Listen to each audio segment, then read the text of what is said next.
Bonjour à toutes et à tous et bienvenue pour cette nouvelle vidéo de... On va y aller vite parce que il y a tellement de trucs. Est-ce que j'ai besoin de revenir sur l'AstraZeneca qui, finalement, le titre que j'avais mis de ma précédente vidéo, Dallas sur les vaccins, finalement, oui, c'est complètement Dallas. Entre le moment où j'ai fait ma vidéo, finalement, la France a remis la vaccination AstraZeneca, mais entre-temps, on a un autre pays, alors je ne sais plus si c'est la Suède ou le Danemark, qui a décidé de suspendre également l'AstraZeneca. Oui, on peut dire que l'AstraZeneca aujourd'hui est en pleine guerre idéologique et politique. Alors d'un côté, évidemment, l'OMS se dit l'Europe, c'est pas bien ce que vous faites, l'AstraZeneca, vous êtes en train de discréditer un produit qui fonctionne, qui a été testé, etc. Petit aparté justement sur le fait que tous ces gens sur les réseaux sociaux vous disent oui non mais il y a eu des tests effectués, les laboratoires ont testé les produits, ils sont fiables, etc.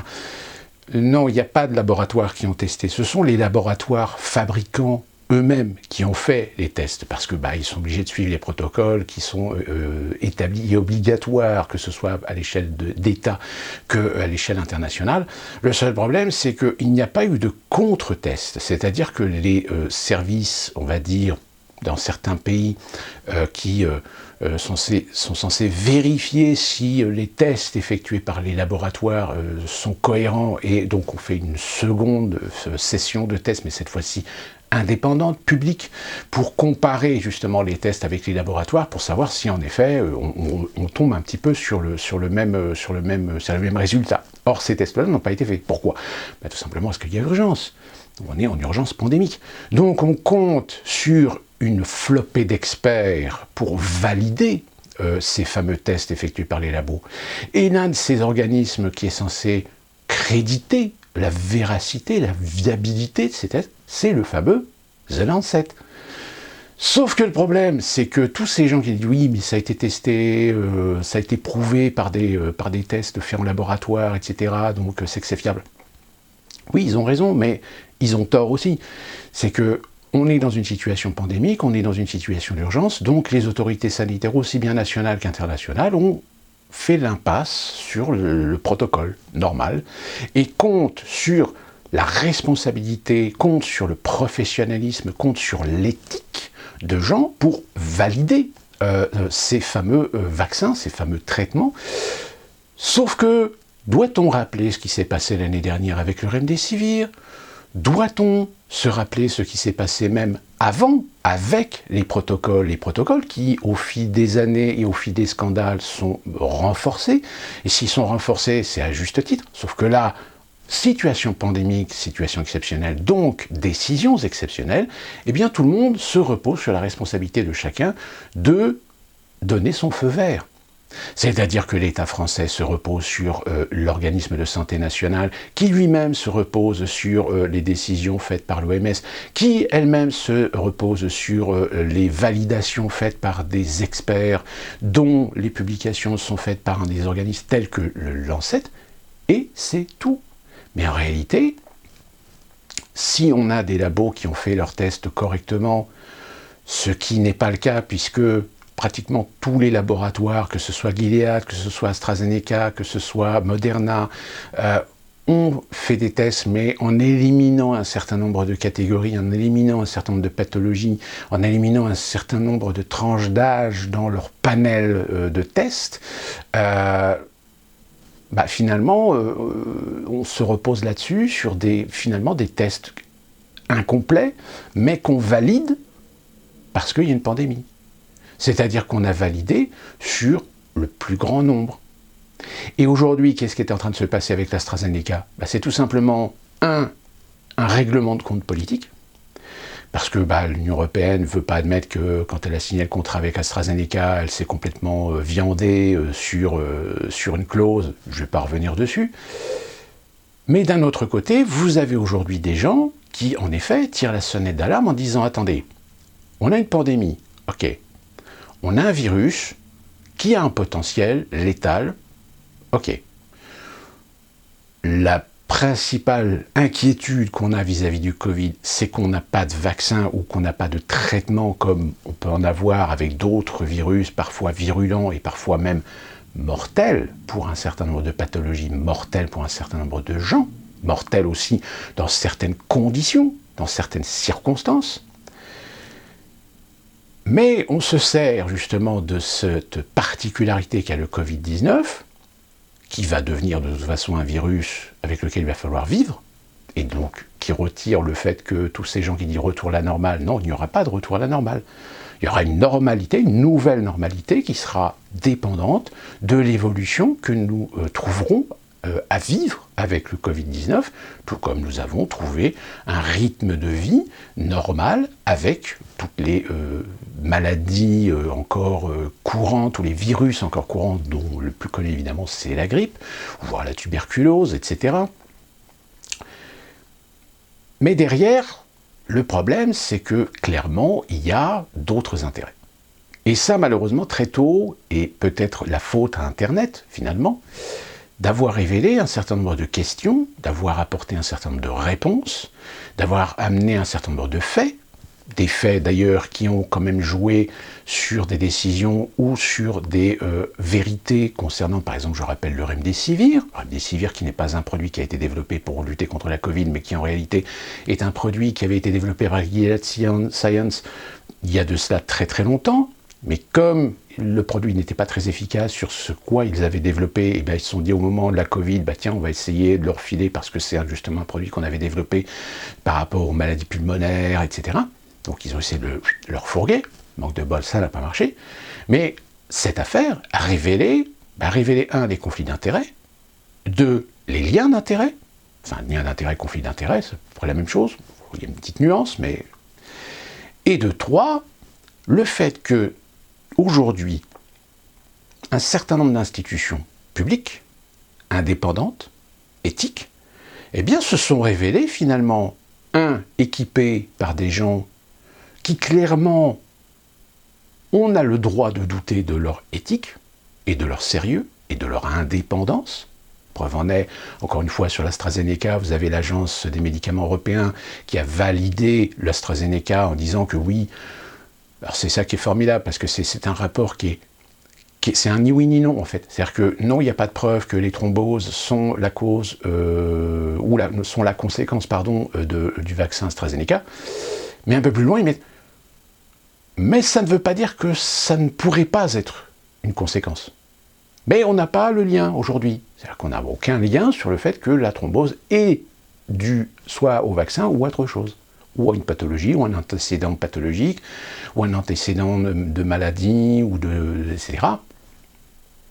Donc un coup on dit, non, c'est pas prouvé, mais c'est pas prouvé parce que pour l'instant on n'a pas les études sérieuses établies pour éliminer le fait que c'est peut-être une cause, ou si au contraire c'est peut-être une des conséquences par rapport au AstraZeneca.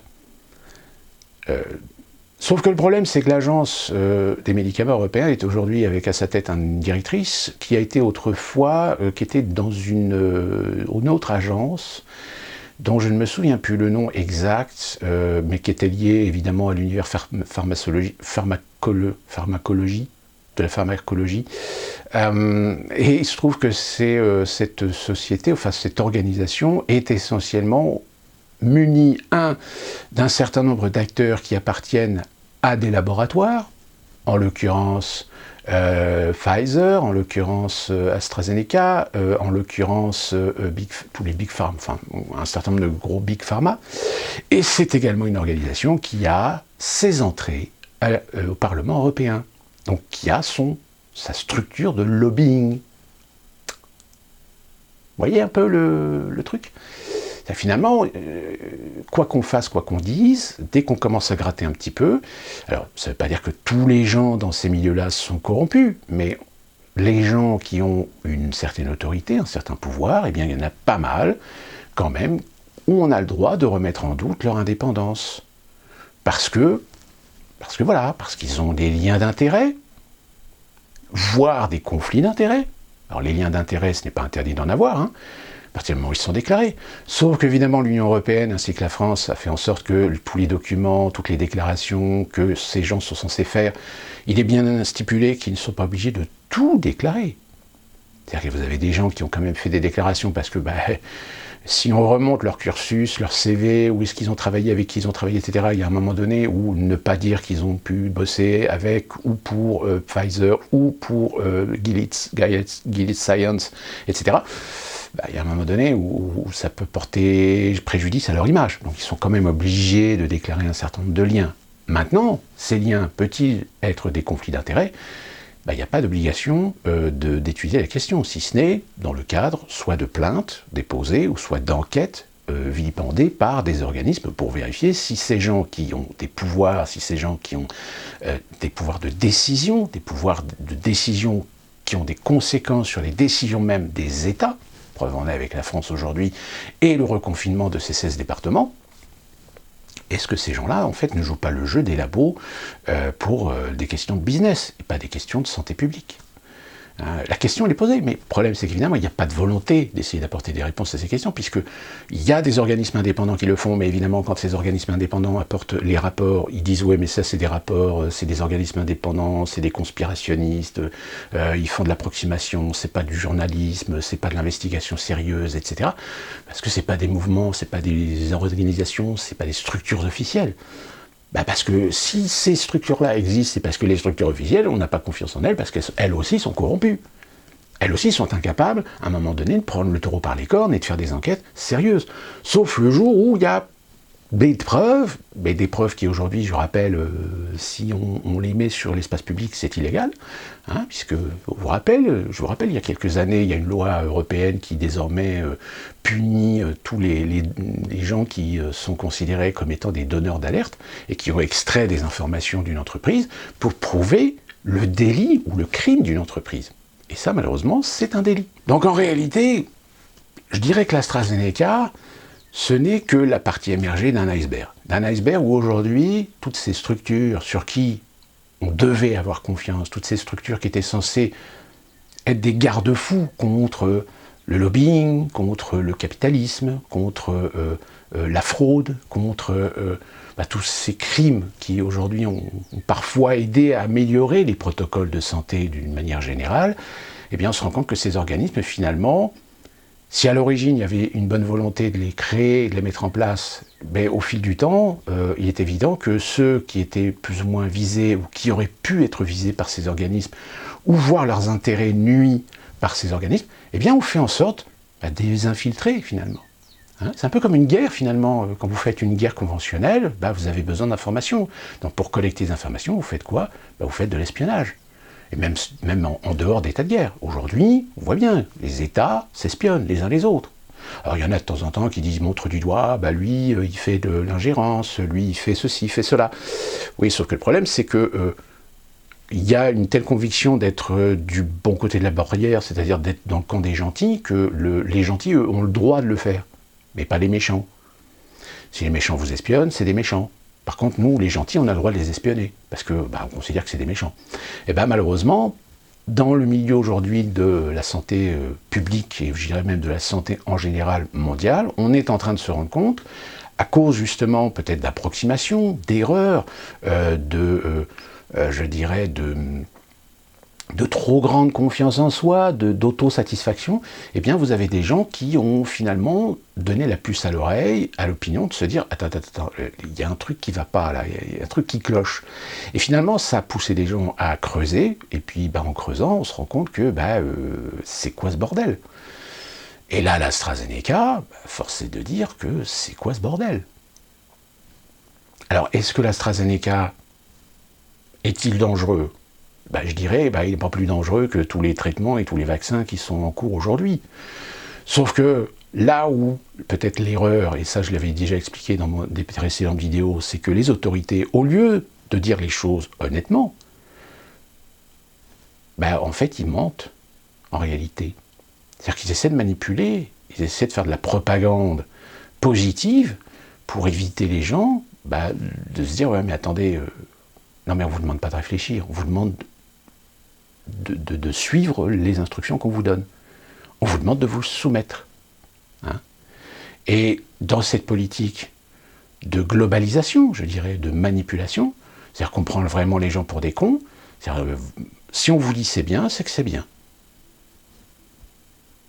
C'est exactement sur les réseaux sociaux, tous ces gens qui affirment, mais quand vous commencez à leur dire c'est bien d'affirmer, mais il faut aussi argumenter derrière. Mais non, non, ils affirment. Donc le fait d'affirmer, c'est qu'ils ont forcément raison. Et ça, malheureusement, sur les réseaux sociaux, on a de plus en plus de ces gens-là. C'est-à-dire qu'il y a des gens, à un moment donné, on essaie de les mettre en face de leurs contradictions. Ben non, ils refusent. Déni absolu. Et ben aujourd'hui, force est de constater que depuis plus d'1 an sur cette pandémie, combien on en a croisé qui vous ont affirmé des choses et qui finalement ont affirmé des choses qui étaient approximatives ou qui n'étaient en réalité que de la propagande ou qui étaient de la fake news, parce que ça servait l'intérêt de vous glisser une idée, de vous glisser une opinion pour vous conditionner au fait d'accepter les arguments comme vrais, alors qu'en réalité ils n'étaient pas vrais ou approximatifs, et que les choses sont plus complexes. Sauf que, aujourd'hui, qu'est-ce qu'on paye? Eh bien, on paye tout simplement les années, je dirais même les décennies, de systèmes occidentaux, plus particulièrement, où on a essayé d'abrutir les gens. Sauf que si aux États-Unis, abrutir les gens a plus ou moins bien fonctionné, force est de constater qu'en Europe, et plus particulièrement en France, les gens sont méfiants par nature. Donc à partir du moment où vous n'avez pas compris politiquement que vous êtes en face d'un peuple qui a quand même une capacité d'être méfiant, qui a quand même une capacité de douter, voire même une capacité d'être critique, eh bien on aurait dû adopter, si je me glisse dans l'intérêt de ces gens de vouloir nous faire vacciner tous sans exception, j'aurais adopté une autre politique, j'aurais adopté une autre orientation, une autre communication. Or là, on sent bien qu'ils veulent absolument faire oublier, ils ne veulent absolument pas admettre que faites-vous vacciner, d'accord, mais le problème c'est, comprenez bien qu'il y a des risques, d'accord, même si les risques finalement sont minimes en proportion, sur la proportion évidemment du nombre de gens vaccinés. Je rappelle, pour information, aux États-Unis, je crois qu'on est à 81 millions de vaccinés, dont 44 qui sont vaccinés avec les 2 doses. Et actuellement, on est, je crois, sur un pourcentage de 5% de décès, c'est-à-dire des personnes qui sont décédées en lien cause à effet au vaccin, mais pour l'instant, c'est toujours en étude, c'est toujours en enquête, c'est toujours en analyse pour déterminer si les décès sont bien dus soit à un problème pathologique, physiologique des personnes vis-à-vis du vaccin lui-même, ou si le vaccin peut être déclenché autre chose qui a provoqué le décès des gens, etc. Donc, en fait, on est dans cette perspective d'étude. On est dans cette perspective de phase 4, tout simplement. Et donc, 5% des décès sur la totalité des effets secondaires recensés. Donc, vous avez un organisme aux États-Unis qui, je crois que c'est le VEA, RS, si ça vous intéresse, je vous mettrai le lien en bas. Donc vous avez des informations publiques qui sont accessibles.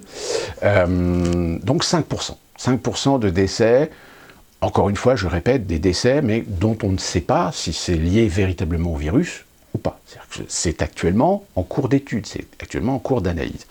Je rappelle, je vous avais déjà donné le lien sur ce site aussi, je vous le remettrai en bas. Vous avez en Europe le même type de site où vous pouvez donner ou vous inscrire, où les professionnels peuvent aussi signaler les complications sévères qui peuvent éventuellement être liées au vaccin.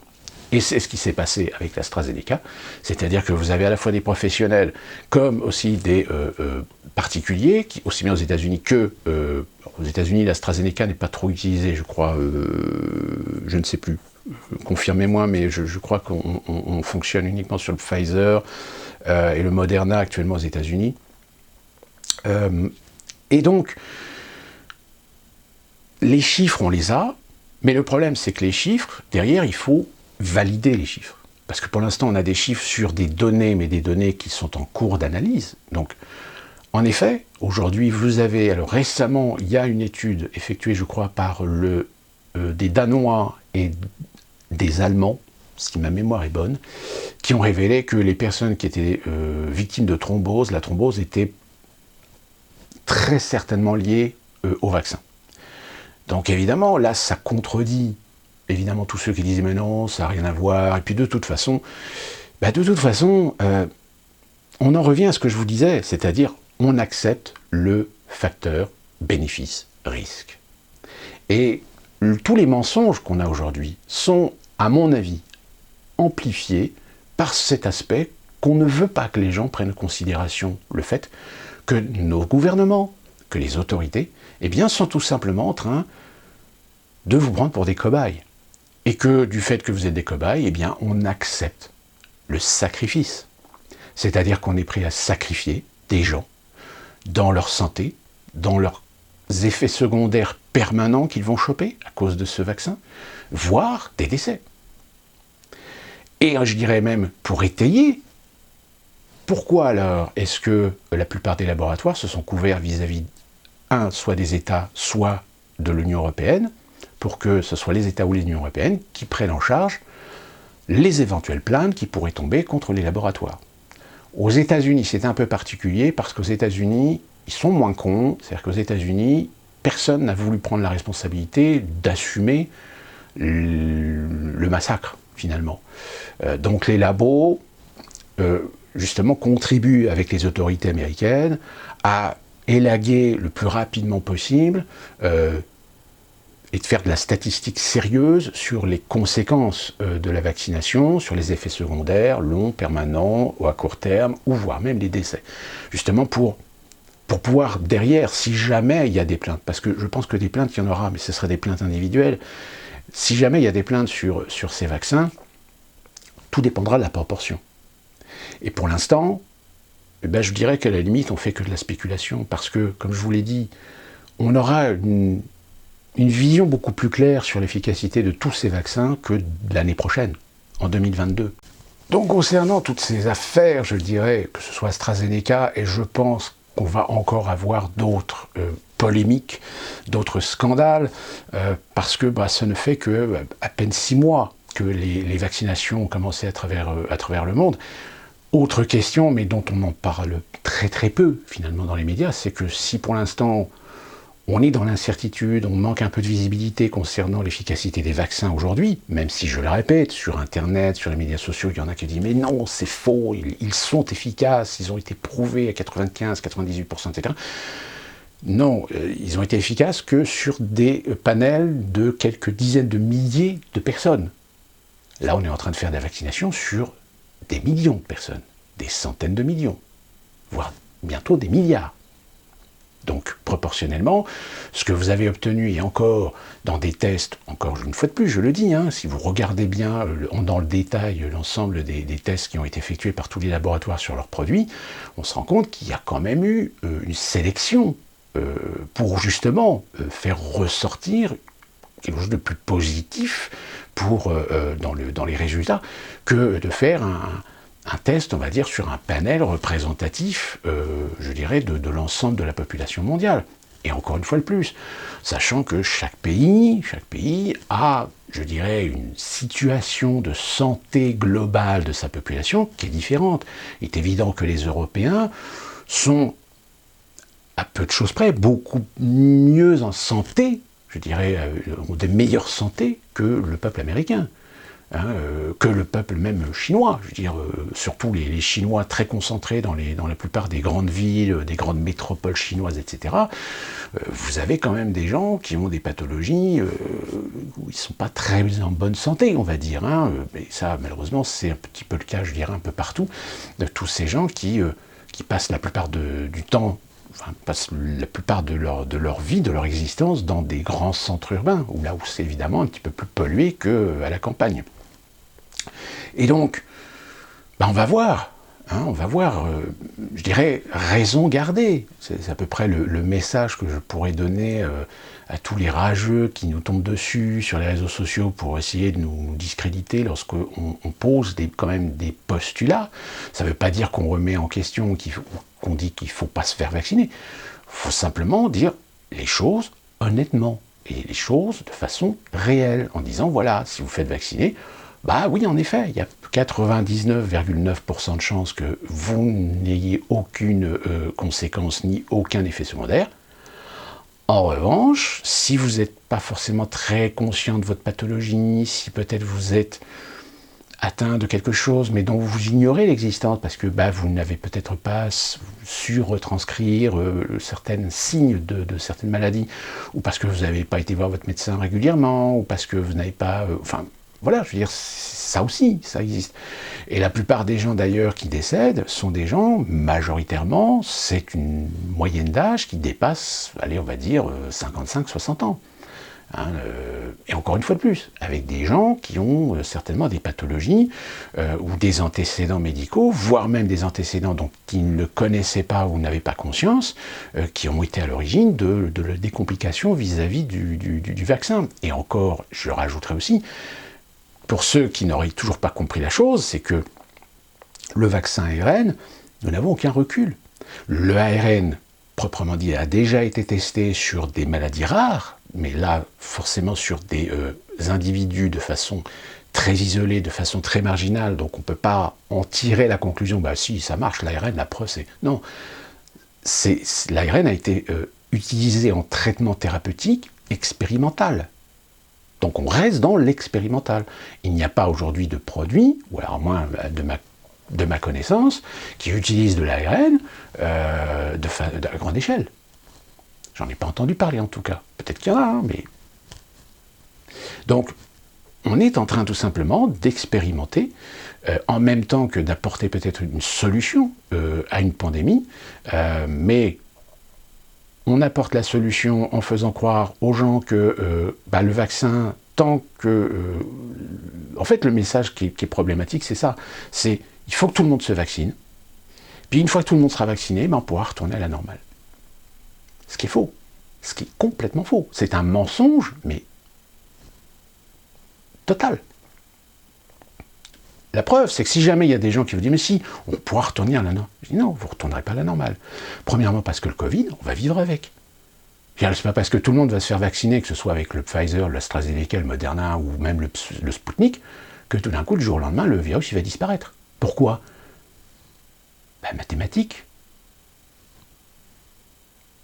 Si vous croyez qu'on va revenir à la normale c'est quoi ? Ça veut dire que les gens vont pouvoir voyager à travers le monde. Or, est-ce que vous croyez sincèrement qu'on va pouvoir réussir à vacciner 7 milliards d'individus ? Non. Est-ce que vous croyez que dans un certain nombre de pays africains, on va pouvoir vacciner tous les Africains ? Non. Est-ce que vous pensez que, justement, le fait de dire tout le monde doit être vacciné, mais encore une fois de plus, est-ce que les vaccins vont vraiment nous protéger contre les variants, les actuels comme les futurs ? On n'en sait rien. On n'a pas de visibilité là-dessus. La visibilité qu'on aura, c'est dans un an, en 2022, quand on aura vacciné en effet une grande majorité de population et que dans cette grande majorité de population, là, on va pouvoir clarifier la statistique pour savoir, est-ce que les vaccins sont efficaces pour au moins 70 ou 80% de la population, tout en, évidemment, en trouvant acceptable que les 20% de gens qui vont garder des séquelles à vie ou qui sont décédés, etc., c'est le facteur risque. Mais on soigne la majorité au détriment de la minorité. Alors évidemment, c'est pas très humaniste, mais malheureusement, ça va fonctionner comme ça.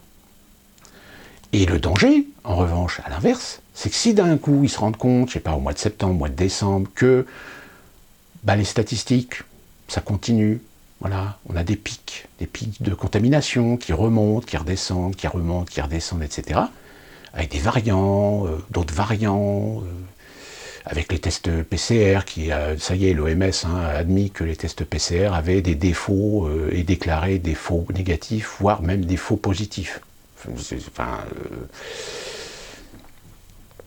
Ils seront bien emmerdés. Parce que toute la foire, toute la conviction qu'ils nous font actuellement, finalement, ça démontrait qu'ils voulaient absolument que tout le monde se vaccine, et puis on va faire les comptes après. C'est-à-dire qu'aujourd'hui, on est dans une situation, on a l'impression qu'en réalité, pour gagner du temps et faire des économies, c'est comme si les constructeurs automobiles, au lieu de faire tous les tests de sécurité, au lieu de passer au crible de tous les logiciels, de tests virtuels, de crash tests réels, etc., pour vérifier si tous les composants, si toute la structure du véhicule assure toutes les sécurités nécessaires, Ben en fait, c'est comme si les constructeurs automobiles, au lieu de faire leurs études pendant 5 ans, vont les faire pendant 2 ans, et au bout de 2 ans, ben, ils sortent des véhicules, et puis ils les vendent aux gens, et puis ils vont dire, bon, bah, on va voir ce que ça donne, si ça marche ou pas. Puis si bah, y a un maximum de gens qui se crachent avec les bagnoles, bah, on va les retirer, et puis c'est tout. Voilà, c'est ce qu'ils sont en train de faire avec les vaccins. C'est-à-dire que, oui, attention, je ne dis pas que la vaccination, c'est mauvais. Je dis simplement, c'est qu'aujourd'hui, les autorités nous mentent parce qu'ils veulent nous pousser à nous vacciner en nous faisant oublier, en omettant, en occultant le fait que ça ne veut pas dire que si on se fait vacciner, demain, ou dans 6 mois, ou dans 1 an, on va retrouver une vie normale. Parce qu'on ne la retrouvera pas. Parce que nos structures, nos modèles économiques, certains d'entre eux vont changer. Mais ça, pareil, il ne faut pas le dire. Moi, là, je suis en train de terminer le livre de Schwab. C'est ce qu'il est clairement en train de dire. C'est que le grand reset va permettre de faciliter cette passation d'un monde à un autre. Parce que si on ne fait pas le grand reset, eh bien, ça risque d'être beaucoup plus douloureux. Ça va s'étaler dans le temps. Vous savez, si vous voulez, c'est comme si vous vous blessez, soit vous dites, bon, bah, c'est bon, je vais mettre de l'alcool à 90, je vais me mettre un bandage, et puis ça roule. Ouais, sauf que si votre blessure est assez profonde, bah, il y a un moment donné, il faut aller aux urgences pour vous faire recoudre. Si vous ne faites pas recoudre, vous avez une chance sur 2 que votre plaie ne se referme pas, et que finalement vous chopiez des saloperies, et que vous chopiez la gangrène. Bon, évidemment, si vous êtes vacciné BCG ou contre, je ne sais plus c'est quoi le vaccin pour éviter justement les problèmes avec certaines bactéries, bah oui, bah c'est un peu ça, si vous voulez. Donc si... Alors, je rappelle, hein, la grande réunion physique à Singapour, c'est au mois de juin. Donc, attendons-nous que peut-être dès le mois de juillet, mois d'août, ils préparent le terrain pour que dès le mois de septembre, on commencer à mettre en place un certain nombre de règles, un certain nombre de plans, un certain nombre de piliers pour justement faire cette transition. Mais s'ils ne le font pas, s'ils n'ont pas l'autorisation ou s'ils n'arrivent pas à le faire, eh bien, il y a certains secteurs économiques où ça va être un massacre. Ça va être un massacre. Déjà, on le voit, hein, on voit des entreprises qui commencent déjà à se préparer un petit peu. Donc, mais ça, on reviendra dessus sur la deuxième partie concernant le fameux livre de M. Schwab. Donc, j'ai envie de dire, l'AstraZeneca n'est que encore un chapitre de plus dans ce couac qui ne se contente pas uniquement de faire de la santé publique, c'est-à-dire de la santé mondiale, mais intègre des éléments de conflits d'intérêts, de business, des conflits politiques, au détriment, bah, finalement, même je dirais, pour ceux qui sont les pro-vaccins, bah, c'est au détriment d'eux, parce que bah, les vaccins, finalement, il n'y en a pas assez.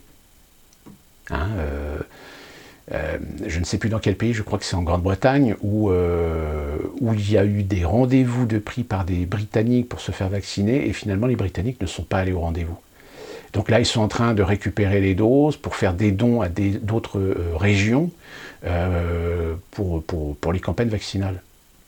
Alors, je ne sais pas, peut-être que c'est une fake news, hein, allez savoir, de toute façon maintenant, au point où on en est, je pense que malheureusement, ça pleut tellement tous les jours que là, ça devient problématique, quoi. Donc on reviendra certainement sur cette question-là, et on passe à la suite. La suite, rapidement, samedi, donc 21, je crois, mars, il y a eu une manifestation à Paris contre les violences policières. Alors je crois que normalement, à l'origine, c'était une manifestation contre la loi sécuritaire, puis finalement, ça s'est transformé en manifestation contre le racisme et les violences policières. Et qu'est-ce qu'on a trouvé, évidemment, en pole position dans cette manifestation? Assa Traoré. Problème, c'est que, alors certains sur Internet commencent à dire, ah ben voilà, regardez, confinement, mais on autorise la manifestation, etc. Sauf que dans le document que vous pouvez télécharger, sur les raisons pour lesquelles vous avez le droit de sortir avant le couvre-feu, il y a bien stipulé pour participer à des manifestations légale et autorisée. Donc là, c'était une manifestation légale et autorisée par la préfecture, qui a été autorisée avant la décision vendredi du gouvernement sur les confinements. Donc, elle est légale. Mais j'ai envie de dire, est-ce qu'il n'y a pas quelque chose qui est en train de se préparer pour essayer de nous remettre les BLM aux États-Unis, comme en France, sur le devant de la scène? Je pense.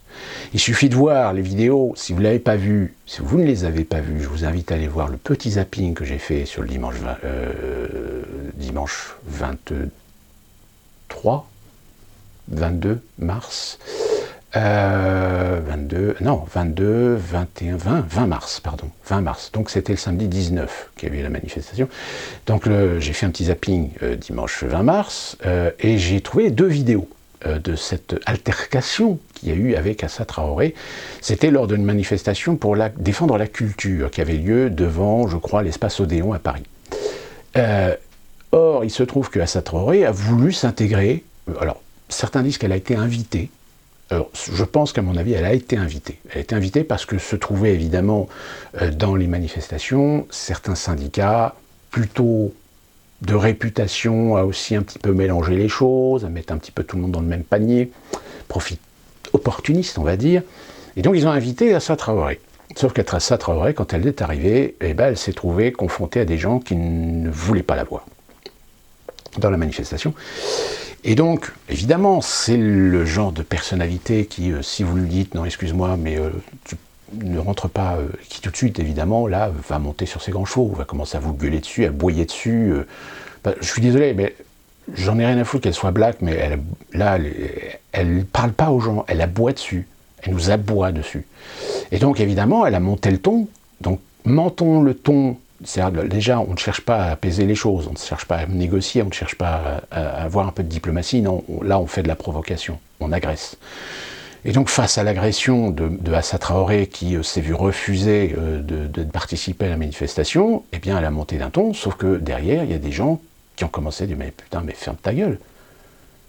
On en a marre de toi, on en a marre de ta famille là, qui est en train de s'accaparer des idéologies, etc. Et évidemment, le ton a monté, et puis il y a des gens qui ont commencé à dire dont elle s'est accrochée avec un individu. Alors à un moment donné, on entend qu'en effet l'individu, il dit mais elle traite de raciste, c'est un raciste, etc. Et puis derrière, il y a un monsieur qui dit mais il n'est pas raciste, c'est un gilet jaune martiniquais. Puis c'est vrai que bon, le monsieur, on le voit qu'il a quand même une morphologie qui tente à démontrer que c'est quelqu'un qui a des origines, on va pas dire black, mais voilà, d'origine étrangère, on va dire. Mais non, elle continue, voilà, c'est un raciste, etc.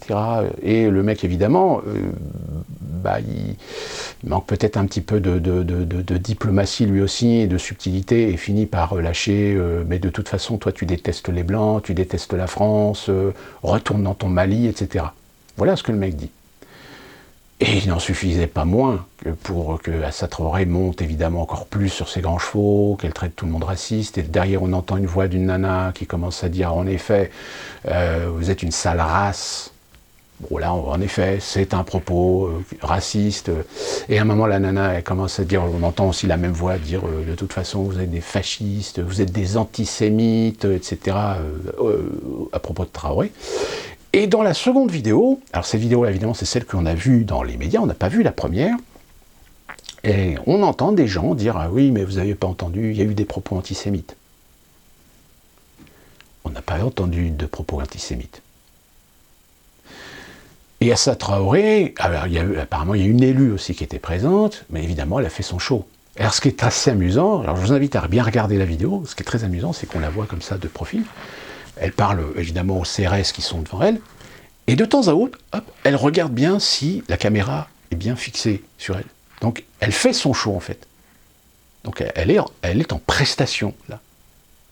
Prestation qui évidemment joue énormément sur l'émotionnel, sur le fait qu'il y a des gens qui l'ont insulté, donc évidemment le fait qu'on insulte une black, c'est du racisme, etc. Enfin voilà, je dirais que cet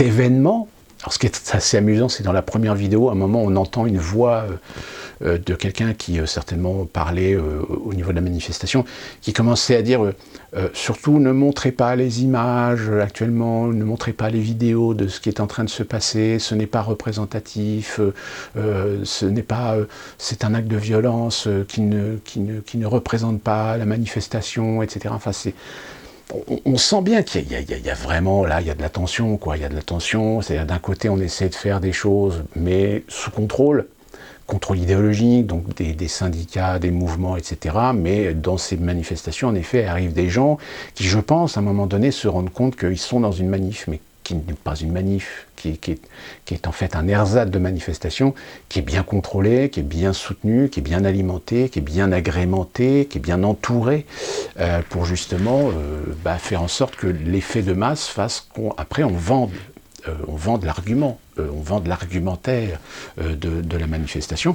Et voilà, et je pense que là, c'est l'exemple typique aujourd'hui du genre de manipulation qu'on a. Alors, je ne dis pas qu'Assa Traoré a tort de dire qu'elle s'est fait traiter par des racistes. Il y a eu des propos certainement, parce que dans le genre de manifestation, malheureusement, il y a toujours des gens qui, à un moment donné, vont lâcher ce qui est représentatif, mais très minoritaire, de ce que parfois un certain nombre de gens pensent.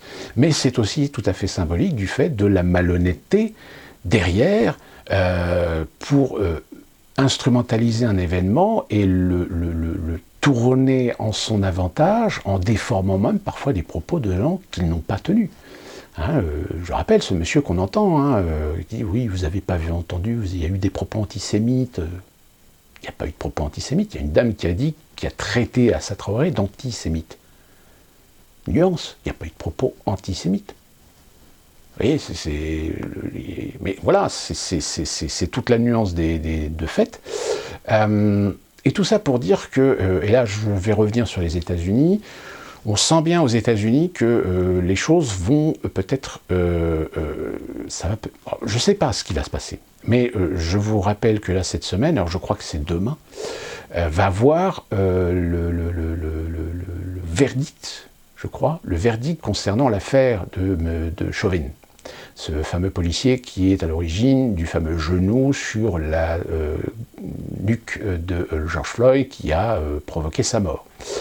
Je rappelle, pour les faits, l'autopsie qui a été faite sur George Floyd a révélé un certain nombre d'éléments non négligeables.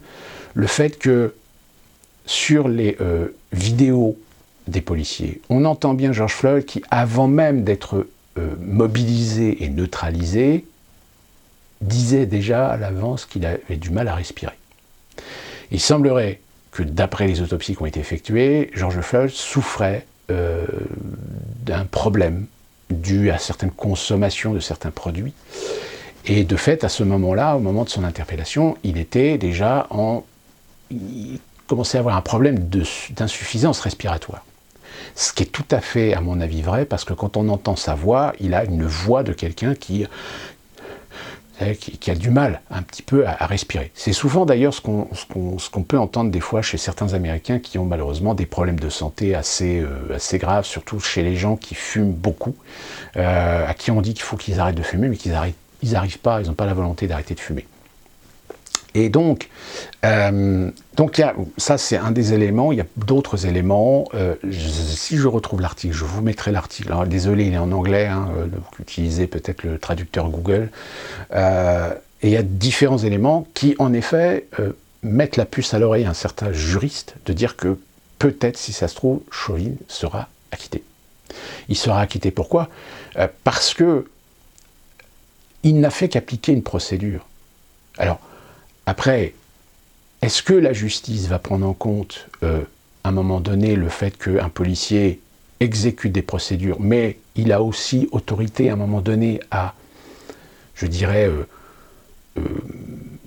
avoir un jugement ou une raison gardée sur la façon d'appliquer des procédures? Or là, Chauvin a appliqué une procédure, voilà, après, est-ce qu'il l'a fait parce qu'il est raciste, etc. Là, c'est pareil, ça va être à la justice, ça va être au tribunal, ça va être au jury de décider. Mais le fait est, c'est que si Chauvin est acquitté, ça veut dire que les autres policiers qui eux aussi ont été inculpés, eh bien il va y avoir un effet domino. C'est que si Chauvin est acquitté, c'est-à-dire que les autres policiers, puisque les autres policiers sont aujourd'hui devant un tribunal pour n'avoir rien fait et être complices d'une action commise par Chauvin. Or, si Chauvin est acquitté sur cette action, ça veut dire que les autres flics vont être acquittés aussi. L'un des problèmes aussi de ce procès, c'est que le jury, il y a un grand nombre de gens qui ont été réfutés. Vous savez que quand on constitue le jury, l'avocat et la partie civile décident d'accepter ou de refuser ou de réfuter un certain nombre de personnes dans le jury. Or, le problème qui s'est posé, c'est qu'évidemment, d'un côté, vous avez un jury qui doit être représentatif par rapport à l'affaire. Or, malheureusement, aujourd'hui aux États-Unis, il y en a déjà qui critiquent en disant que le jury doit être représentatif de la société. C'est-à-dire que dans leur esprit, le jury doit être constitué au moins d'une moitié d'Afro-Américains. Or, le problème, c'est que si vous mettez un jury avec une moitié d'Afro-Américains, allez savoir si les Afro-Américains, vu que c'est quand même une affaire extrêmement sensible, vont à un moment se retrouver dans un parti pris. C'est-à-dire que, finalement, juger Chauvin, coupable, avant même de prendre en considération tous les éléments, toutes les preuves. Et c'est ça le danger, si vous voulez. C'est que si on applique la justice dans un processus normal, le jury devrait totalement être en totale abnégation de tous les sentiments, de toutes les circonstances raciales, entre guillemets, que cette affaire a. Or, malheureusement, problème. Donc on verra ça demain. Mais si jamais, en effet, Chauvin est acquitté, c'est une opportunité évidemment que les BLM ne pourront pas laisser échapper. Donc il y a de fortes chances que Minneapolis, puisque le procès a lieu à Minneapolis, soit de retour dans l'actualité dans les jours à venir, ou dans les semaines à venir. Et que ça risque de relancer évidemment à l'échelle nationale aux États-Unis un certain nombre de manifestations. Et je dirais, là par contre le danger, c'est que ces manifestations soient également instrumentalisées dans un certain nombre de villes pour aller dans des quartiers réputés être des quartiers riches, conservateurs, voire des quartiers de gens réputés trumpistes.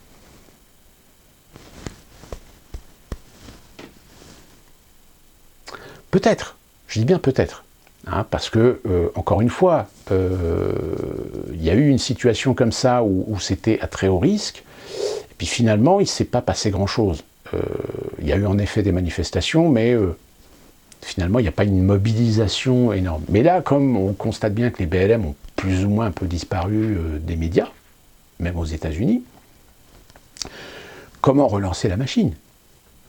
Bon, ce qui est encore plus problématique, c'est que c'est maintenant bidonne. C'est-à-dire que là, on ne peut pas dire que les BLM ont une crédibilité existentielle du fait d'un Donald Trump à la Maison-Blanche. Donc Donald Trump, conservateur, lié aux suprématistes blancs, donc raciste, etc. Ben non, puisque là, c'est bidonne. Donc je pense que ça va être très intéressant de voir comment ce procès va se dérouler, quelles conséquences il va y avoir. Parce que si jamais les BLM remettent le plat, et de nouveau ça va être le bordel dans un certain nombre de villes, bah, je serais quand même inquiet pour Biden, parce que ça voudrait dire que Biden, finalement, ça confirmerait que c'est une marionnette. Au-delà du fait que récemment, en effet, vous avez vu qu'en montant l'escalier pour entrer dans Air Force One, il s'est pété la figure plusieurs fois. J'ai envie de dire, c'est amusant. C'est amusant, comme ça peut être aussi annonciateur. Certains y voient peut-être des signes, vous savez, comme ces fameuses foudres qui étaient tombées sur le Vatican peu de temps avant que Benoît XVI abdique. La foudre qui était tombée sur l'avion de François Hollande quelque temps après son élection. Vous savez, les signes annonciateurs naturels, etc. Alors, est-ce que c'est un signe qui lui annonce le déclin et la chute des États-Unis? Oui, on peut s'amuser de ça. J'ai envie de dire, allez, je vais jouer un petit peu l'avocat du diable, je dirais, c'est pas bien de se moquer des personnes âgées. Et enfin, dernier sujet, vous l'avez entendu, Joe Biden a caractérisé ou qualifié Poutine de méchant, de tueur, plus précisément. Est-ce que on peut s'attendre à ce qu'il y ait une nouvelle guerre froide entre les États-Unis et la Russie? Ça, c'est une bonne question parce que ça a des implications à la fois géopolitiques et économiques. Et je pense que la raison peut-être de remettre une guerre froide est plutôt économique. Dans ce sens où, évidemment, depuis quelques années, on constate que l'hégémonie, ou tout le moins l'impérialisme américain, a été rudement mise à l'épreuve. Preuve en est, surtout par la Chine, qu'aujourd'hui, l'hégémonie américaine sur le Pacifique commence à s'éroder.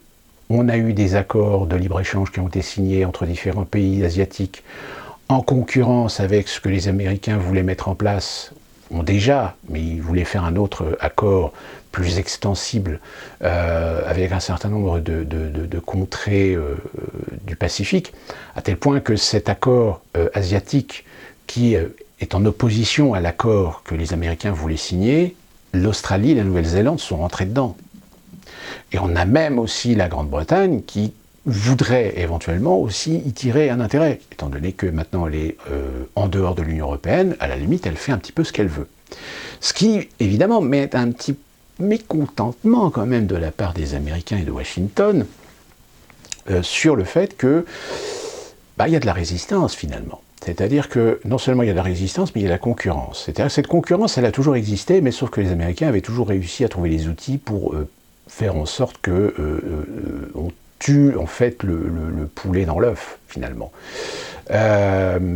Sauf que là, comme vous avez des accords qui ont été signés, et plus particulièrement, évidemment, avec un partenaire non négligeable qu'est la Chine, ça permet à la Chine, finalement, d'asseoir une hégémonie supplémentaire sur un certain nombre de points économiques, et même, on peut dire que militairement, on sent bien que la Chine est en train d'essayer de piquer l'influence américaine sur le Pacifique. Il faut savoir que vous avez, par exemple, pour la petite anecdote, vous avez un général français qui a dit ouvertement, lors d'une interview dans une émission, je ne sais plus laquelle, je crois que ça devait être LCI ou CNews, qui a dit, vous savez que chaque année, la Chine est capable aujourd'hui de sortir une flotte qui équivaut à la flotte française. C'est-à-dire que la Chine est capable de sortir une flotte française par an.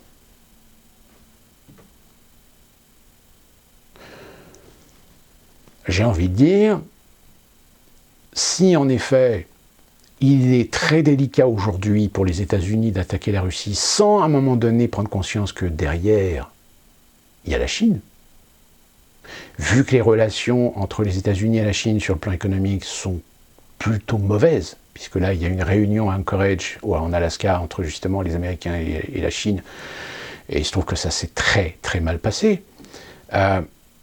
Le fait est, c'est qu'aujourd'hui, on est en train de voir la transformation de la Chine. Même, je dirais, cette transformation, elle a commencé il y a maintenant depuis 2012-2013. C'est-à-dire que la Chine, aujourd'hui, ne veut plus être, je dirais, le pays producteur à moindre coût. Aujourd'hui, il veut devenir le producteur tout court. C'est-à-dire pas produire pour des enseignes ou des marques occidentales, mais produire pour ses propres marques et vendre ses propres marques à l'étranger. Un des secteurs sur lequel il va falloir être très attentif, c'est évidemment l'automobile. Même si malheureusement la pandémie a un petit peu ralenti les efforts voraces de la Chine, mais force est de constater qu'il y a aujourd'hui un réel développement de l'automobile ou des constructeurs automobiles chinois qui veulent véritablement envahir le marché. Aux États-Unis, c'est un peu particulier parce qu'aux États-Unis, vous avez déjà pas mal vous avez aussi bien les Japonais, les Coréens qui sont bien implantés aux États-Unis sur le marché parce que justement, ils offraient des véhicules beaucoup moins chers que les marques américaines. Même si les marques américaines ont bénéficié de la folie consumériste de certains Américains qui, même quand ils n'ont pas les moyens, trouvent encore le moyen d'acheter des bagnoles à 20 ou 30 000 $, avec des crédits, hein, évidemment, que généralement ils n'arrivent pas à payer.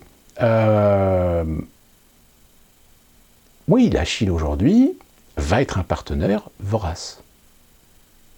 Et c'est une des raisons pour laquelle la Russie comprend très bien qu'il va falloir jouer avec la Chine, plutôt qu'essayer de jouer contre la Chine, voire peut-être accepter, je dirais, la façon de contrecarrer la voracité de la Chine sur le plan économique de l'Union européenne. Quand on disait il y a quelques années, l'Union européenne, elle sera forcée un jour ou l'autre de travailler avec la Russie, parce que ce sera un partenaire économique incontournable. Et qui plus est, Russie et la Chine. Si aujourd'hui il est impératif que nous mettions des bases économiques d'accords tangibles, équitables avec la Chine, c'est pas pour rien. Sauf que pourquoi est-ce qu'on ne le fait pas? Alors il y a des accords, il y a certains accords qui existent avec la Chine et la Russie à l'échelle européenne, ou ne serait-ce qu'à l'échelle de certains pays européens, comme par exemple l'Allemagne. L'Allemagne qui est très embêtée parce qu'elle a quand même un certain nombre de marchés économiques, comme l'automobile par exemple avec la Russie, qui n'est pas négligeable. Donc subit des pressions de Washington. Je dois vous rappeler ce qui est arrivé à Hollande, je ne sais plus quelle année c'était, mais qui, lorsque la France avait commencé à reprendre un petit peu des contacts avec l'Iran, suite évidemment à la politique de détente américaine avec l'Iran, que Obama a pris son téléphone, a appelé Hollande en disant « Eh oh, tes copains là, Renault, Peugeot, compagnie là, dégage, je ne veux pas les voir en Iran. Chasse gardée. » Donc oui, il y a une guerre. Il y a une guerre économique qui existe depuis très longtemps. D'ailleurs, rappelez-vous ce que François Mitterrand avait dit dans un de ses livres avant sa mort, qui disait que de toute façon les Américains sont voraces, ils n'ont qu'une pitié dans une guerre économique. Sauf que là aujourd'hui, là où en effet peut-être dans les années 70, 80, voire un peu 90, c'était les Américains qui menaient un petit peu la danse, ben aujourd'hui c'est plus tellement vrai. Aujourd'hui vous avez quand même des économistes qui sont d'accord en disant qu'en 2035, voire même peut-être plus tôt, la Chine deviendra la première puissance économique. Si elle devient la première puissance économique, ben vous comprendrez que la conséquence directe, c'est que le dollar, au revoir, fini, terminé, rideau. C'est pour ça que vous avez déjà des pays qui commencent déjà à se préparer. C'est pour ça que vous avez déjà des pays qui commencent à se dédollariser. C'est pour ça que vous avez déjà des pays qui, maintenant, tout d'un coup, décident de revenir sur les talons or. Hein, vous avez actuellement la Russie, la Pologne, la Serbie. Même la Grande-Bretagne, récemment, vient d'acheter de l'or physique pour gonfler son stock fédéral, son stock royal, pardon, d'or. Pourquoi est-ce que des pays achèteraient de l'or physique, si ce n'est pour se prémunir d'une éventuelle conséquence sur le marché international monétaire? Hein, parce qu'évidemment, des pays comme l'Union européenne, la plupart des pays de l'Union européenne, comme la Grande-Bretagne, si jamais demain ils décident de dédollariser, ben, là, le Washington, ils vont tirer à boulet rouge sur ceux qui osent se dédollariser. Souvenez-vous, quand vous avez, il y a quelques années, je crois que c'était en 2015 ou 2016, ou même peut-être avant, vous avez, je crois, la Russie qui a commencé à vendre des dollars. Donc, si vous vendez des dollars, mais que ça se disperse et que ça influe évidemment sur la valeur du dollar. Donc, pour éviter d'avoir une influence sur la valeur du dollar, qu'est-ce qu'a fait Washington? Ils ont appelé Bruxelles en disant les Belges, là, il va y avoir sur le marché des plusieurs milliards de dollars, vous les achetez. Qu'est-ce qu'ont fait les Belges? Ils ont acheté. Ils ont acheté les dollars que la Russie a décidé de revendre sur le marché. Donc, vous voyez, c'est un peu le problème. Pourquoi est-ce qu'aujourd'hui, l'Europe a des plans d'essayer de fusionner, je dirais, un certain nombre de domaines en dehors du domaine militaire, mais surtout économique. C'est-à-dire, limite, demander à ce que tous les pays membres fusionnent leurs réserves fédérales d'or, qui, je rappelle, sont aux États-Unis pour la plupart. Un peu, pour ce qui concerne la France, je crois qu'on a nos réserves, on a quelques réserves en France, mais on en a à Londres et à New York. Mais vous avez par exemple l'Allemagne, Je rappelle, les Allemands, quand on dit qu'ils sont pragmatiques, c'est pas du cliché, c'est pas de la caricature. Les Allemands, je crois que c'était en 2013 ou 2014, ont réclamé le rapatriement de leur or physique des stocks de la Banque fédérale de New York. Avec toute l'affaire que ça impliquait sur le fait que finalement, il y a eu plusieurs demandes d'audit de la part de certains élus américains, mais les audits ont été refusés par la Fed, donc on a soupçon que la Fed aurait plutôt vendu de l'or qui ne leur appartenait pas pour faire de la liquidité, etc. Et que si la raison pour laquelle ils n'ont pas autorisé l'Allemagne à récupérer l'intégralité de son or est plutôt de trouver un accord d'échelonnement sur 7 ans, c'est essayer de racheter de l'or physique pour le refourguer aux Allemands. Et d'ailleurs, je crois que j'avais lu un article où il y avait eu des gens qui s'étaient rendus compte que parce que vous savez, les lingots d'or, normalement, sont estampillés, il y a un numéro de série. Et ils se sont rendus compte que les numéros de série des lingots qu'ils avaient récupérés, ils avaient fait une petite étude, et ils se sont rendus compte que ça ne correspondait pas du tout. Bon, ils ont fermé les yeux parce que c'est des lingots d'or, etc. Il y a même eu une affaire, et là je m'en souviens, peut-être que vous l'avez entendu parler, ils ont essayé de refourguer aussi des lingots d'or, mais qui en fait étaient des lingots de plomb. C'est-à-dire que c'était en fait du plomb, mais recouvert d'or. Qui va les vérifier sur les 20 000 lingots qu'il y a sur une palette, qu'il y en a 10 000 à l'intérieur, qui ne sont pas en or massif, qui sont en fait des faux. Donc vous voyez, bon, peut-être c'est de la fake news, j'en sais rien, je me souviens plus, mais ça remonte à loin quand même, mais je me souviens d'avoir lu ça.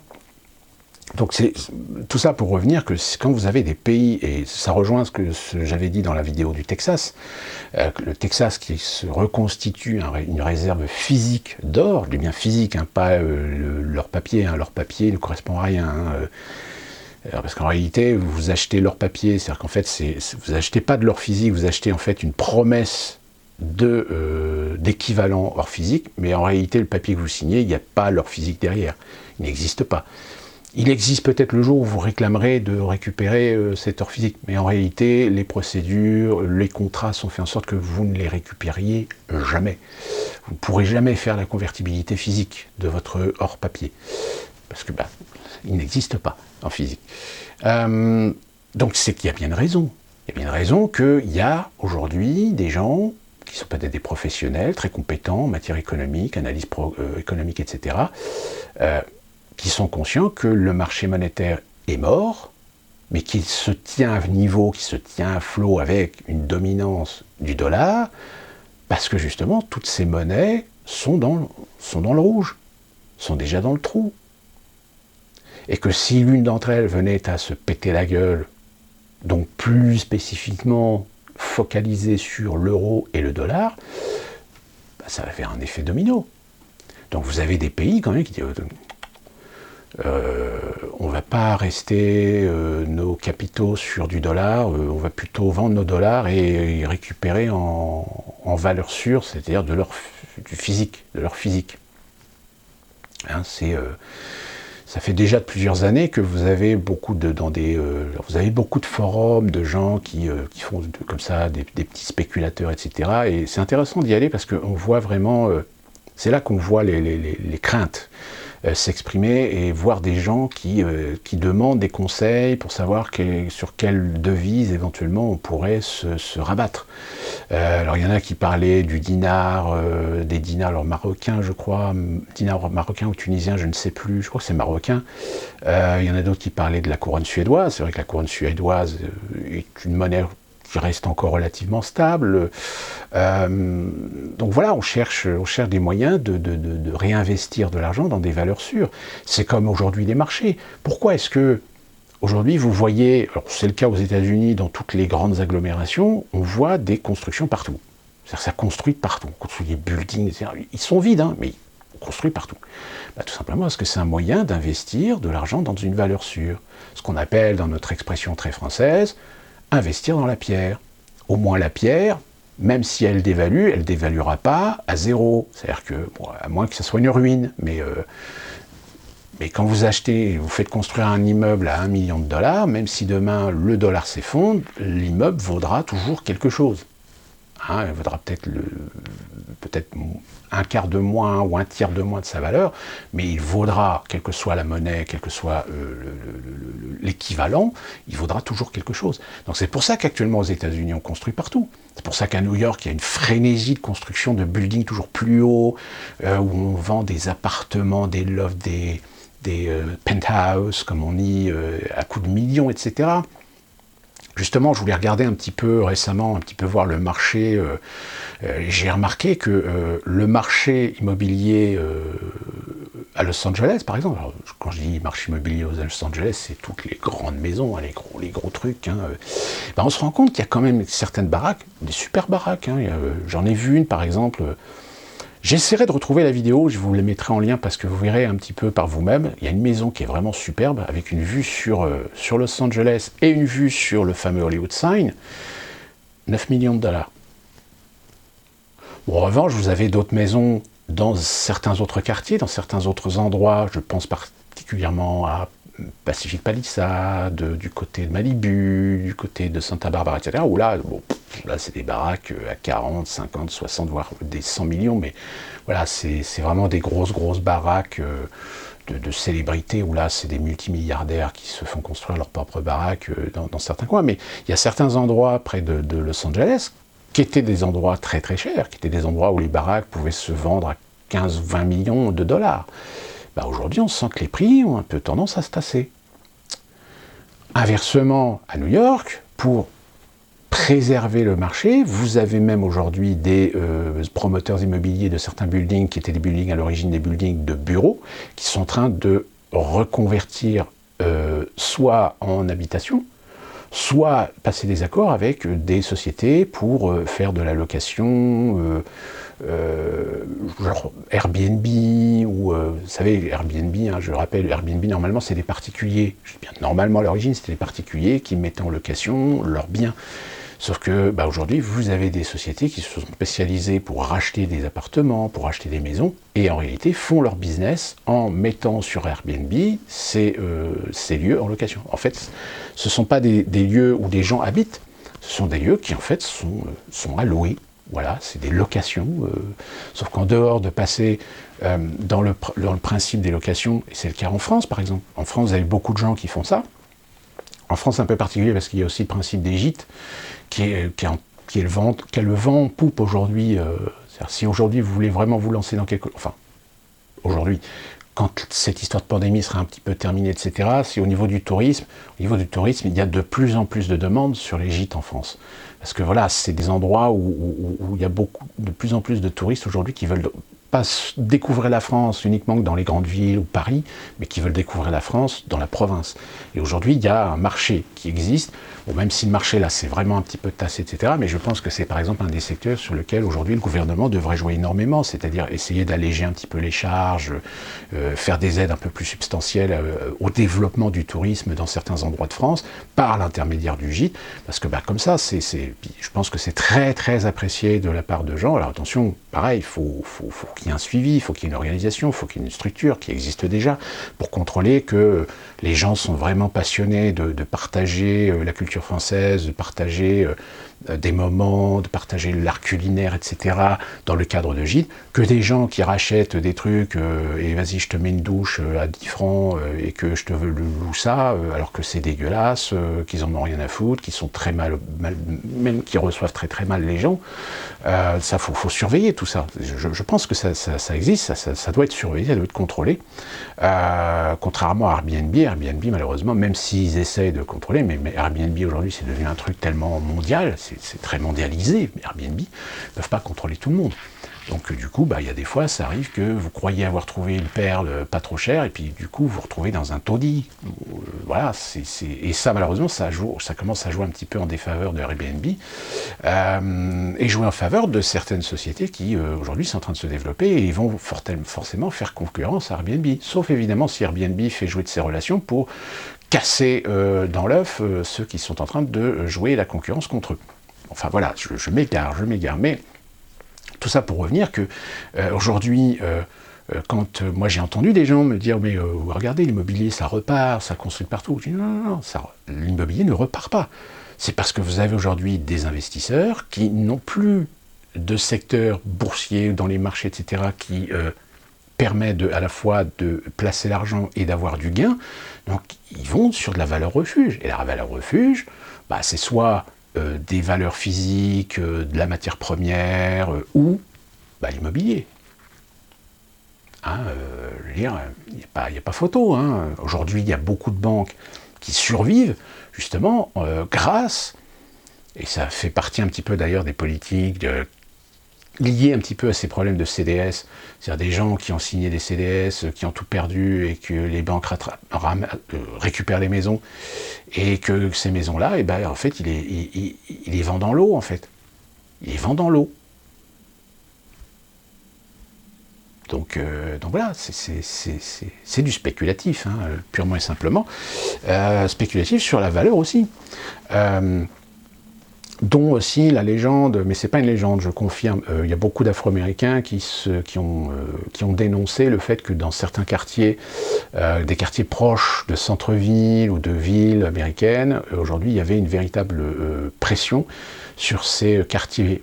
Alors, quartier classe moyenne, quartier pauvre, pour racheter leur maison à des prix parfois très intéressants. Et moi je confirme parce que j'ai certaines personnes qui habitent dans l'endroit où j'habite, qui sont des Afro-Américains, qui ont acheté certainement leur baraque il y a peut-être 10 ou 20 ans, et aujourd'hui ils sont en train de les revendre parce que ils sont en train de faire un gros bénéfice dessus, parce que la valeur immobilière est en train d'exploser dans le secteur pour des raisons de développement et d'arrivée, on va dire, de démographie qui augmente dans la région du fait qu'on récupère pas mal de gens qui viennent de New York, de Floride et de Californie. Donc vous avez des gens qui rachètent ces maisons-là et qui font de la plus-value dessus. Et vous avez un quartier, donc dans la ville qui se trouve à côté de chez moi, qui est Charlotte, vous avez un quartier qui n'est que ça, qui est un quartier pauvre, qui est beaucoup d'Afro-Américains. Et j'y suis retourné il n'y a pas très longtemps, j'étais passé il y a quelques temps, il y a peut-être 1 an ou 2 ans, et il y a des endroits, mais méconnaissables. C'est-à-dire qu'avant, c'était des baraques, alors il y avait des baraques sympas, mais pas forcément très bien entretenues, ou des baraques qui étaient vraiment dans un sale état. Et ils ont tout rasé. Alors, des baraques qui étaient sympas, architecturalement parlant, donc ils ont refait les baraques, ils ont restauré les baraques, ou il y en a d'autres, ils ont tout rasé, ils ont reconstruit notre baraque à la place. Évidemment, pas au même prix. Peut-être qu'ils ont racheté la baraque 110, 120, 130 000 $, et là, vous avez une baraque à 200 000. Plus-value. C'est comme dans le centre-ville, c'est pareil. Sauf que le problème, c'est qu'il y a un moment donné où ce qui est en train d'arriver sur la ville, c'est allez, on va dire 70% de classe moyenne. Donc ils n'ont pas forcément les moyens d'acheter des appartements à 300, 400 000 dans le centre-ville de Charlotte. Parce que c'est les prix. Et d'ailleurs, même un appartement, peut-être un appartement 2 chambres, dans le centre-ville de Charlotte à 300, 400 000, pour le même prix, vous avez une super baraque avec 5 chambres en bord de lac. Vous voyez, mais là, voilà, pareil, c'est un peu l'incohérence, la stupidité du marché américain qui, des fois, a fâcheuse tendance un petit peu à péter plus haut que son cul, alors que la valeur, quand on fait un petit peu de comparatif, quand on cherche un peu, quand on gratte un petit peu, on se rend compte qu'il y a quand même des opportunités non négligeables. Mais ça, pareil, ça demande un petit peu de curiosité, ça demande aussi un petit peu de chercher, etc.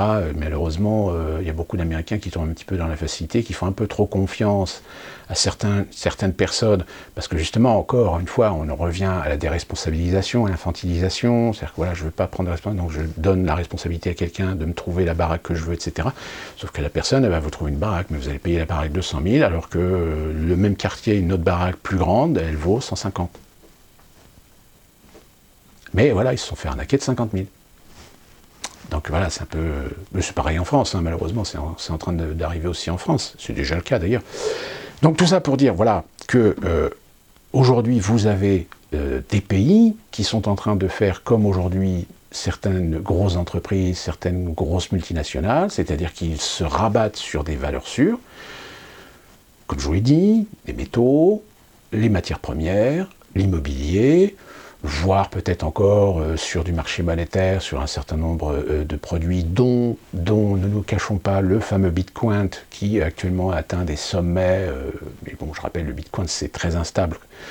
Il faut vraiment être dessus en permanence pour éviter de se retrouver en short très rapidement. Donc, et c'est dans ce domaine-là, et ça rejoint, et je pense qu'on en reviendra, on en reparlera aussi avec la deuxième partie du livre de Schwab, les crypto-monnaies. Pour l'instant, les crypto-monnaies, c'est assez marginal. Mais quand vous entendez Lagarde qui parle de vouloir créer un euro numérique, c'est pas n'importe quoi. C'est pas juste une idée comme ça en l'air. C'est parce que il va y avoir à un moment donné une demande. Une demande de refuge sur des monnaies numériques, des monnaies digitales, autrement que les valeurs monétaires classiques. Donc vous voyez, c'est... Donc ça, c'est des aspects économiques dont il faut comprendre les rouages, au minimum, pour comprendre comment va se dérouler l'avenir entre les États-Unis, la Chine et la Russie. Et l'Union européenne, entre guillemets. Puisque la volonté de l'Occident, c'est aujourd'hui une lutte qui va prendre le pouvoir pour instaurer la monnaie unique, instaurer un nouvel ordre mondial, petite guerre entre mondialistes, européens, américains. Et de l'autre en face, vous avez une Chine qui, pendant des années, joue le jeu de la mondialisation, mais qui aujourd'hui transforme ses politiques de mondialisation en politiques mondialistes, c'est-à-dire le pouvoir, l'hégémonie. Et vu que la Russie, derrière la Russie, elle a réussi quand même ces 20 dernières années à remonter, admettons, c'est quand même un pays qui était vraiment en dessous de tout dans les années 90. C'est-à-dire que là, vous aviez tous les vautours qui étaient en train d'essayer de tomber sur la Russie pour piquer à droite à gauche tout ce qu'il y avait à piquer, comme ce qui s'est passé d'ailleurs avec l'ex-Allemagne de l'Est. Vous avez tous les capitalistes de l'Ouest qui sont tombés sur l'ancienne Allemagne de l'Est et qui ont commencé à acheter tous les trucs, etc., à revendre, on vire tout le monde, on délocalise, etc.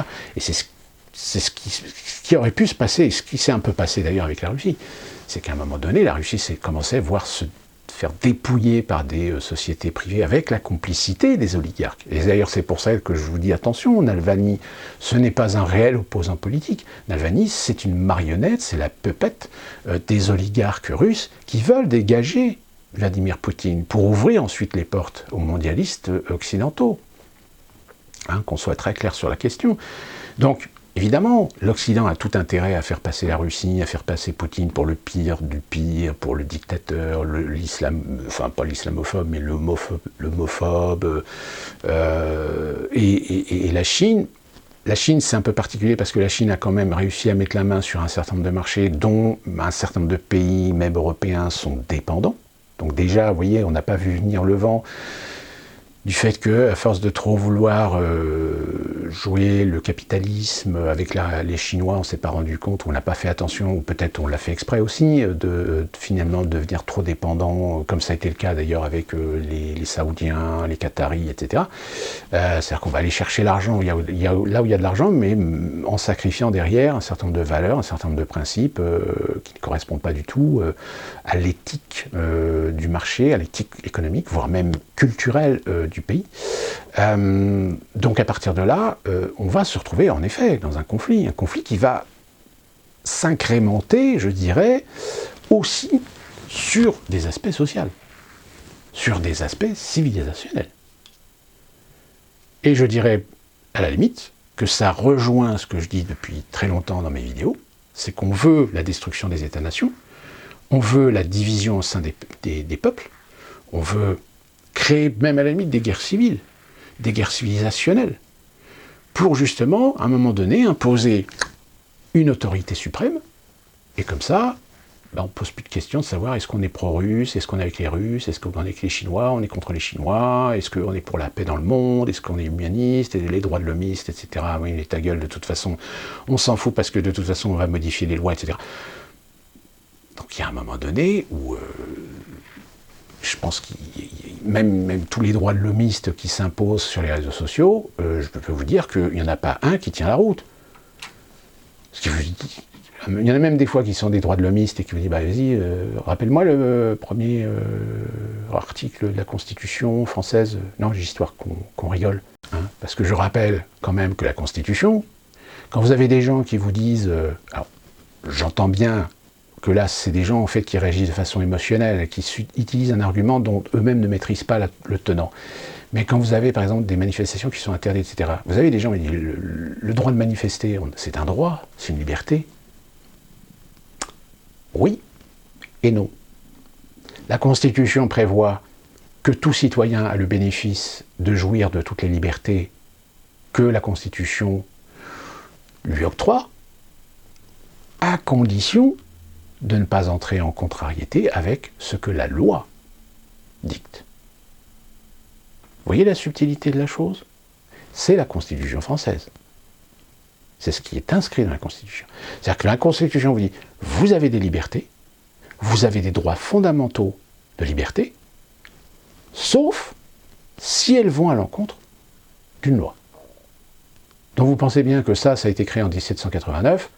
Depuis, on a foutu des lois de telle manière à ce que... Alors oui, vous avez le droit de manifester si vous avez l'autorisation.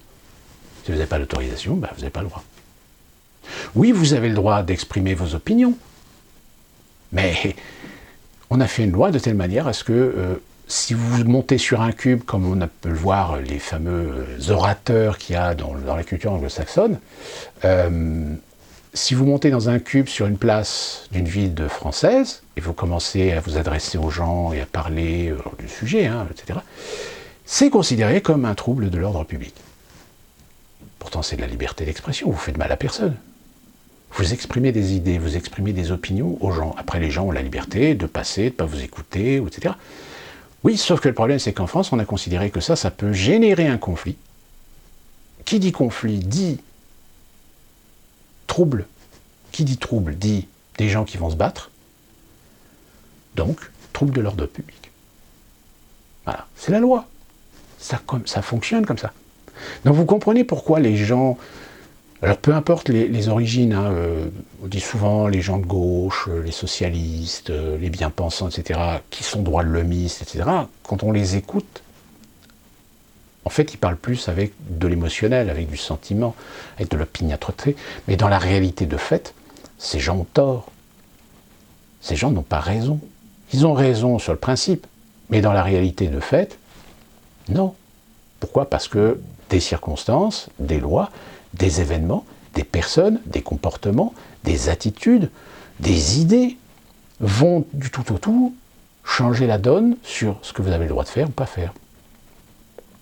Aujourd'hui, Assa Traoré a le droit de manifester parce que Assa Traoré est symboliquement protégé par un certain nombre de mouvances et d'idéologies, parce qu'on pense que Assa Traoré sera la bonne candidate pour exporter les politiques idéologiques BLM américaines, même si malheureusement ça ne touche pour eux qu'une très infime minorité de gens, parce que le reste ne sont que des moutons qui de toute façon déjà ne savent pas ou ne connaissent pas, ou voilà, s'embarquent, c'est des manipulés, c'est des moutons de Panurge, très clairement. Eh bien, elle a l'autorisation de manifester. En revanche, les Gilets jaunes n'ont pas le droit de manifester parce que les Gilets jaunes, on n'a pas de levier sur eux. On n'a pas d'outil de pression, on n'a pas d'organisation, pas de syndicat, pas de mouvement, pas d'association qui gère le truc. Ce sont des gens comme vous et moi qui vont dans la rue avec un gilet jaune et qui gueulent leur mécontentement, qui disent des vérités, qui disent des conneries aussi, qui expriment leurs opinions selon leur positionnement politique, de gauche, de droite, d'extrême gauche, d'extrême droite, etc. Et comme on ne les contrôle pas, comme on ne les manipule pas, et qu'on interdit qu'ils manifestent, mais qu'ils manifestent quand même, qu'est-ce qu'on fait? On envoie des troubles faits, Antifa, Black Bloc, etc., pour foutre le bordel, et justifier que ces manifestations sont dangereuses pour l'ordre public et la sécurité publique, et que de fait elles doivent être interdites, et on envoie évidemment la police pour faire de la répression. Police, gendarmerie, ce que vous voulez. Pas encore l'armée, mais ça pourrait venir. Vous voyez, peut-être que vous le comprenez, peut-être que vous comprenez ces subtilités-là, mais il y a des gens qui ne l'ont pas compris. Il y a des gens qui sont dans l'opiniâtreté de croire ou de penser que ce qu'ils pensent est la vérité. Sauf qu'à un moment donné, quand vous êtes confronté à ces gens-là sur les réseaux sociaux et que vous essayez un petit peu de leur tirer la tête de l'eau pour essayer de les amener à réfléchir un peu, ben, il y en a qui réfléchissent quand même. Il y en a quand même pas mal que moi j'ai réussi quand même à amener à une certaine logique, à une certaine chose sensée, un réalisme. Il y en a d'autres, non, c'est même pas la peine, c'est cause perdue. Donc voilà, c'était une façon de vous présenter un petit peu, de dire un petit peu les choses par rapport à ça, en lien avec ce qui risque d'arriver à l'avenir, une fois qu'on retrouvera la normalité, mais qui n'en sera pas une, qui n'en sera qu'une autre, mais pas la même que celle qu'on avait avant. Il y a une guerre économique, oui, qui va avoir des conséquences, et je dirais même des conséquences sur votre vie courante, de votre vie quotidienne, hein, tant sur le plan social, économique, politique, technologique, surtout technologique. Parce que là, la technologie, quand vous allez voir la vidéo sur la deuxième partie du livre de Schwab, vous allez comprendre la douleur, parce que c'est énorme. D'où l'intérêt aujourd'hui de commencer à préparer les esprits sur le fameux revenu universel.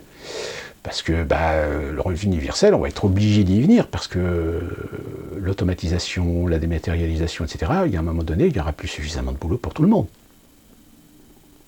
Donc s'il n'y aura plus de boulot pour tout le monde, les gens qui ne peuvent pas avoir de boulot, ou qui auront des boulots mais tellement précaires et tellement mal payés qu'ils ne pourront pas s'en sortir, on en fait quoi? C'est le problème qu'on a aux États-Unis. Hein. Aux États-Unis aujourd'hui, vous avez des catégories sociales qui ne sont pas des gens qualifiés, ou même des gens très qualifiés, mais parce que les marchés de certains secteurs professionnels sont complètement saturés, on en fait quoi? Alors, il y en a qui n'ont plus que leurs yeux à pleurer parce qu'ils ont fait 4 ans, 5 ans, 6 ans d'études dans une université avec un crédit étudiant pour un diplôme qu'ils ne peuvent pas utiliser parce que parce qu'ils se sont mariés, ils ont des gosses, donc il faut qu'ils travaillent pour qu'ils gagnent de l'argent et rembourser leur crédit et faire vivre leur famille, comme d'autres, parce que soit il faut qu'ils bougent dans d'autres États ou dans d'autres villes. Enfin, c'est le bordel, finalement. Donc tout ça, pour résumer, je dirais que on subira de toute façon l'impact de cette guerre économique, parce que, finalement, si le grand reset ne change pas un certain nombre de règles, un certain nombre de principes fondamentaux sur le plan social et économique, comme ça devrait l'être, mais au contraire, que le grand reset va simplement modifier un certain nombre de critères, un certain nombre d'éléments, un certain nombre de structures, pour permettre aux 1% de toujours continuer à gagner toujours plus, et je dirais même prendre le pouvoir, finalement, directement sur les peuples, sur les nations, on comprendra bien qu'il y a un moment donné, il n'y aura pas de partage. Ce sera le pouvoir absolu. Je dirais qu'à la limite, c'est fondamentalement le problème de l'humanité qui résume que ceux qui vous disent la paix dans le monde, c'est bien gentil, c'est très, très émotionnel, inspiré d'un sentiment de bien-être, de volonté de positiver sur l'avenir de notre planète.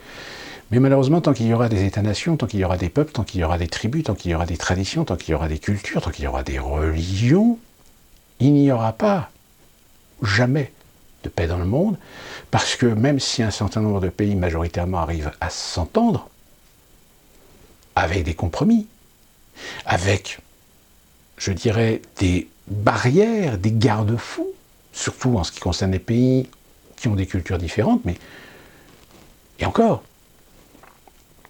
il y aura toujours à un moment donné un pays ou une nation, une culture, une corporation qui se dira pourquoi partager quand on peut prendre l'intégralité du pouvoir. Donc forcément, quand vous commencez à montrer des signes de vouloir absolument prendre le pouvoir absolu, il y a un moment donné où ça génère des oppositions. C'est le principe même.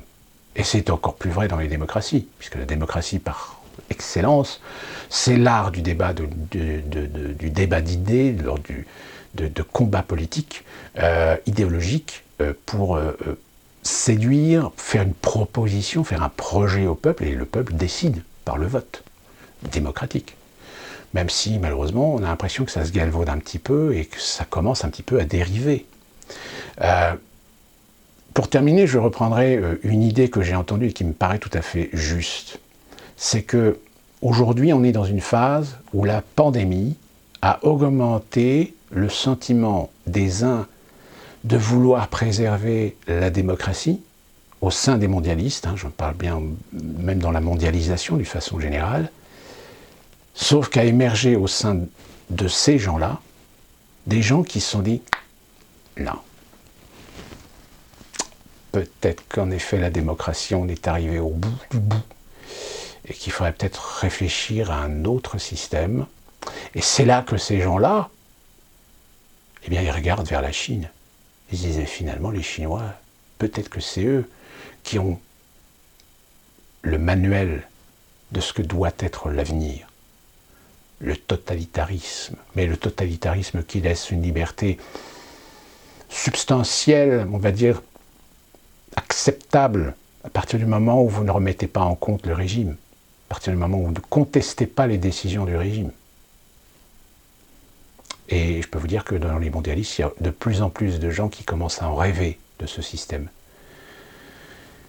Mais encore une fois de plus, quelle est la proportion? Quels sont les véritables enjeux? Quels sont ceux qui peuvent encore défendre une idée de démocratie, une réelle idée de démocratie? Pas ceux qu'on voit à la télévision qui utilisent en fait la valeur, le sentiment, l'émotion démocratique pour vendre leurs personnes ou leurs idées, mais qui en réalité sont tous complices et tous vendus aux mêmes idées, aux mêmes principes et aux mêmes valeurs. Ce qui se passe aux États-Unis, je pense, avec ce qui s'est passé avec Trump et ce qui va se passer avec Biden, c'est que beaucoup d'Américains sont en train de se rendre compte que finalement le bipartisme peut-être est mort et que là, c'est en effet leur démocratie qui est menacée. Sauf que ces gens-là, aujourd'hui, on les traite de Trumpistes, on les traite de QAnon, on les traite de tous les noms, alors que ces QAnon, ces Trumpistes, etc., ne représentent qu'une infime minorité, et qu'il y a quand même une majorité d'Américains qui ont déjà jeté l'éponge, en fait, qui subissent, qui suivent comme des moutons de panurge. Tant que le système leur permet d'avoir un boulot, un salaire, et de pouvoir continuer à consommer comme, peut-être pas forcément comme ils voudraient, mais au moins subvenir à leurs besoins, le reste, ils s'en branlent. Demain, vous pouvez mettre un mandat d'Adolf Hitler à la Maison-Blanche. Je vous dis, tant qu'ils pourront continuer à bosser, travailler, se payer des télé 8K, regarder leurs matchs de football, le Super Bowl à la télé, etc. C'est tout ce qui les intéresse. Le reste, ils s'en branlent. Ce qui n'est peut-être pas le cas en Europe. En Europe, on a encore certaines fibres sur le régionalisme, la culture, les patrimoines, les traditions, l'histoire. Et on sent bien que ça, c'est ce qui commence à être un petit peu attaqué, pour justement, à terme, peut-être réussir à imposer, soit par le consentement, ou soit par le totalitarisme, un système qui n'aura plus rien de démocratique. De toute façon, on le voit bien, même si aux États-Unis, le référendum n'existe pas, puisqu'on considère que c'est finalement la Cour suprême qui représente, on dirait, la sagesse du peuple sur certains sujets. En Europe, c'est tout le contraire, c'est qu'on est encore vraiment dans un principe de demander son avis au peuple dans certains sujets, qui touchent surtout l'importance même de la souveraineté, de l'intégrité, je dirais, politique, structurelle, constitutionnelle de la nation. C'est le cas en Suisse, où en Suisse, ils font beaucoup de votations. Ce n'est plus trop le cas en France, puisque même la Constitution, quand ils décident de la réformer, on te fait un grand congrès à Versailles avec l'Assemblée nationale et le Parlement, on essaie de faire un beau discours, et puis on s'arrange en coulisses pour dissuader la grande majeure partie des députés et des sénateurs de voter la modification, la réforme, voire même la réforme constitutionnelle. Et du coup, vous, le peuple, même si vous êtes à 90% contre, pas d'accord, on s'en branle. Vous avez vos représentants. C'est toute la problématique du système démocratique qui a été mise en place d'ailleurs très très tôt, parce qu'on savait qu'il ne fallait pas quand même laisser le peuple avoir une certaine ascendance sur les décisions de ceux qui décident, ou de ceux qui sont censés gérer les intérêts du pays et du peuple. Non, on a très rapidement pris un modèle, comme les Américains l'ont fait, représentatif. Voilà, vous élisez des élus et c'est eux qui descendent vos intérêts. Alors il y en a qui le font de façon très honnête, de façon très convaincue, etc. Mais ce n'est pas le cas de tout le monde. Je pense qu'on a eu, on en a vu des cas pas non négligeable hein, sur ce point-là. Donc voilà, parler de la démocratie, etc., mais ça c'est un très large sujet, très polémique et sur lequel, encore une fois, il y a beaucoup de gens qui ont beaucoup d'idées préconçues, alors qu'en réalité, c'est beaucoup plus compliqué, beaucoup plus délicat et beaucoup plus complexe dans la réalité de structure même de nos démocraties, et qui à un moment donné vous fait prendre conscience que si en effet on a encore des droits, si encore en effet on est protégé par ce qu'on appelle la souveraineté, cette souveraineté on commence à se rendre compte qu'elle est de plus en plus érodée dans beaucoup de domaines, parce que justement ces gens qui sont censés représenter, défendre et protéger nos intérêts, eh bien ne le font pas et le vendent par européisme, on va dire, convaincu. Voilà pour cette vidéo, très longue, mais je pense que c'était une façon aussi de remettre un petit peu, de clarifier un certain nombre de points qui vont être très importants à l'avenir, à suivre. Et nous, on se retrouve très prochainement pour une nouvelle vidéo, et d'ici là, portez-vous bien.